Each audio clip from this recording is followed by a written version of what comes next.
From water to land, a severe drought in Colombia's oil-rich eastern province of Casanare has killed more than 20,000 animals, mainly cattle. Now both environmental experts and locals are pointing fingers. Exactly who's to blame? CCTV's Michelle Begue continues our insight. Yesenia Cuadras nurses orphan calves back to health. They've been saved from Colombia's latest environmental disaster in the province of Casanare. We feel grief for these young animals that are left in the savannah to die. Any animal left behind in the savannah suffers. So we try to bring the ones we can and give them food until they can eat grass on their own.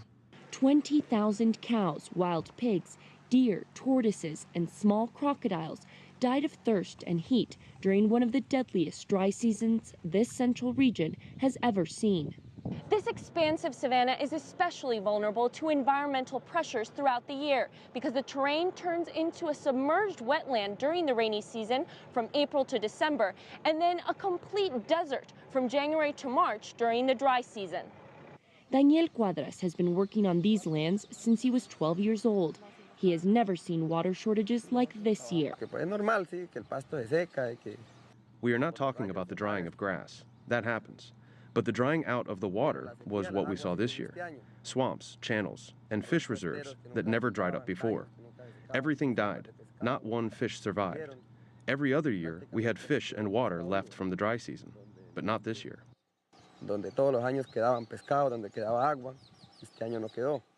After 3 difficult months, a welcome rain has come to these lands, but it is little consolation for locals and farmers. What is happening brings us pain, because I remember what this nature was like. There was a large variety of animals.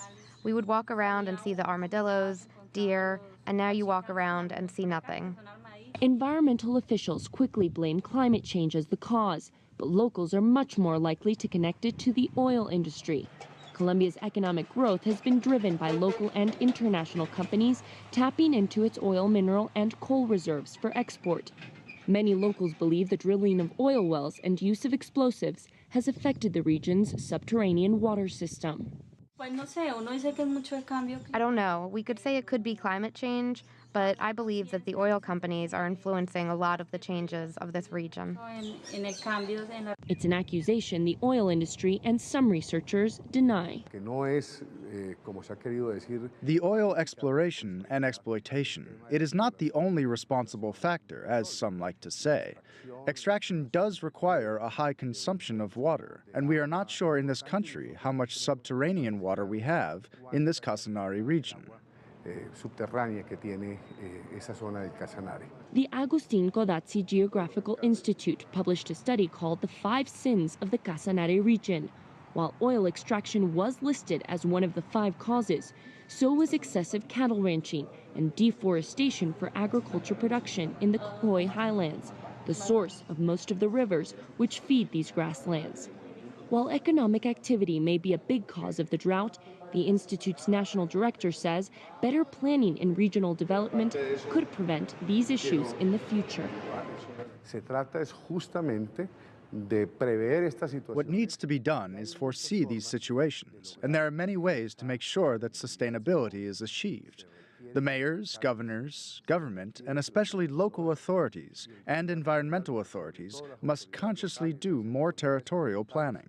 Colombian President Juan Manuel Santos called the situation an environmental emergency and sent a response team to the 300,000 hectares that were affected by the drought. The National Director of Disaster Risk Management warns this won't be the last time Colombia has to mitigate the effects of climate change. Those who are depleting our ozone, causing global warming and its other effects, are doing it in other parts of the world, and countries like Colombia are the receptors. What we need to do is an analysis of the impact on the oceans, glaciers, agriculture sector, and the provision of water. The director also advises that wells should be dug to access subterranean water sources that could provide relief in the future. But for now, local farmers are simply trying to recover from current damage while hoping for the best moving forward. Michelle Begue, CCTV, Casanare, Colombia.